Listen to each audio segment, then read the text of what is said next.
سلام بچه ها، خوبید؟ خوشید؟ سلامتید؟ میبینم که آماده اید که با همدیگه بریم جنگل قصه ها ببینیم امروز چه خبره. پس آماده؟ بزنید بریم. یکی بود یکی نبود. در یک روز زیبا در جنگل سرسبز و زیبای ما فیل کوچولو با خرطومش روی خاک نقاشی میکشید. اون یک فکر بکر به سرش زد. با خودش گفت همه توی جنگل از بازی‌های تکراری خسته شدن. چرا یه بازی جادویی و شگفت‌انگیز طراحی نکنم؟ اینطوری هم سرگرم میشیم و هم یاد میگیریم چطور با هم بهتر کار کنیم. خورشید از لابلای برگ‌های سبز میتابید و فیلی با هیجان تصمیمش را عملی کرد. او به دوستانش زرافه، خرگوش، میمون و توتی پیغام فرستاد که بیایید توی میدان جنگل یک بازی فوق‌العاده داریم. وقتی همه جمع شدند فیلی گفت ما باید از روی رودخانه‌ای عبور کنیم که پر از ماهی‌های طلاییه، اما یه مشکلی هست، پلی وجود نداره. ما باید با قدرت دوستی و همکاری یک پل جادویی بسازیم. هر قسمت از پل را وقتی میتونیم بسازیم که همه با هم موافق باشیم. دوستان هیجان زده شدند و بازی رو شروع کردند. فیلی گفت برای شروع باید شاخه‌های درخت پیدا کنیم. زرافه با گردن بلندش شروع به جمع کردن شاخه‌ها از بالای درخت کرد، اما خرگوش که قدش کوتاه بود ناراحت شد و گفت این اصلا منصفانه نیست، من نمیتونم مثل زرافه شاخه جمع کنم. فیلی خندید و گفت خرگوش کوچولو، توی بازی جادویی هر کس یه نقش خاص داره. مثلا تو میتونی بهتر شاخه ها را از روی زمین پیدا کنی. هر کس مهارت خودشو داره. خرگوش لبخند زد و خیلی زود چند شاخه محکم پیدا کرد.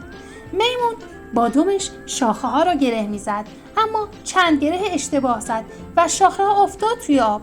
توتی با صدای بلند گفت میمون داری اشتباه میکنی، باید بیشتر دقت کنی. میمون ناراحت شد و گفت خب من نمیتونم همه چیزا درست انجام بدم. فیلی جلو آمد، یک برگ بزرگ برداشت و گفت میمون بیا با هم گره زدن رو تمرین کنیم. اگه آروم باشیم و با دقت کار کنیم موفق میشیم.